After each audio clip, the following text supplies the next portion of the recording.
मलबे के ढेर में अपनों को ढूंढती आंखें, कपकपाते हाथ, जीने की कोशिश और अपनों को सदा के लिए खो देने का दर्द की कश्मकश में इंसान एक बार फिर कुदरत की मार का शिकार बन गया।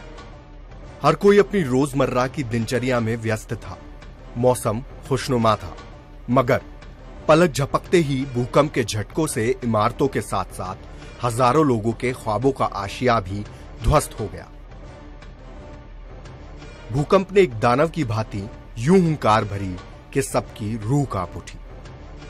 जिस बेटे के सर पर सहरा सजाने की उम्मीद में मां रोज ख्वाब बुनती थी, किसने सोचा था कि उस सहरा पहनाने की चाह कफन उड़ाने में तब्दील हो जाएगी। मेहनत के तिनकों से ख्वाबों के आशिया जो बुना था वो आंखों के सामने ही धराशायी हो गया और लोग बेबस अपनी दुनिया अपनी आंखों के सामने ही लुटते देखते रहे।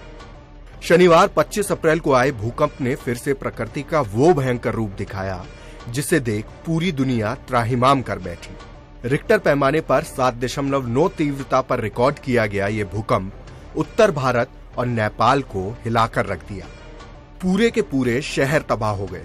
हर कोई दहशत की गिरफ्त में था। कोई बदहवास अपनों को मलबे के ढेर में ढूंढ रहा था तो हर शव को देख बस यही दुआ निकलती थी कि ये हाड़ मांस का ढांचा किसी अपने का ना हो जो कुछ देर पहले जीता जागता इंसान था।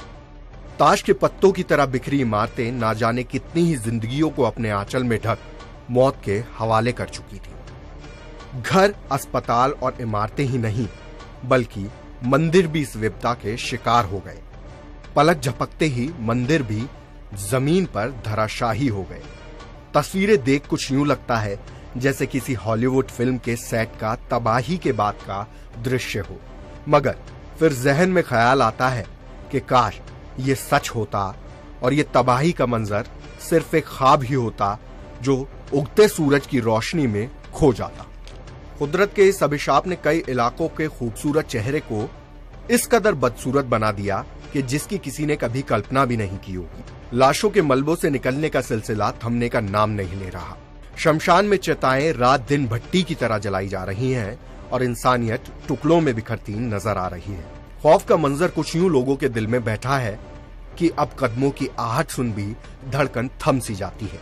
डबडबाती आंखों ने जो कुछ देखा कभी भुलाया तो ना जा सकेगा, मगर जाने वाले कुछ यादें पीछे छोड़ गए जिनसे लिपटकर बाकी की जिंदगी जीने की कोशिश की जाएगी। जिंदगी तो शायद पटरी पर लौट आएगी, मगर अपनों की वो आवाजें, वो चीखें सदा कानों में गूंजती रहेंगी और उस ऊपर वाले से बार बार यही सवाल करेंगी कि आखिर उन्होंने ऐसा क्या किया था जिसकी सजा में उन्हें ये कभी न मिटने वाला दर्द हिस्से में आया।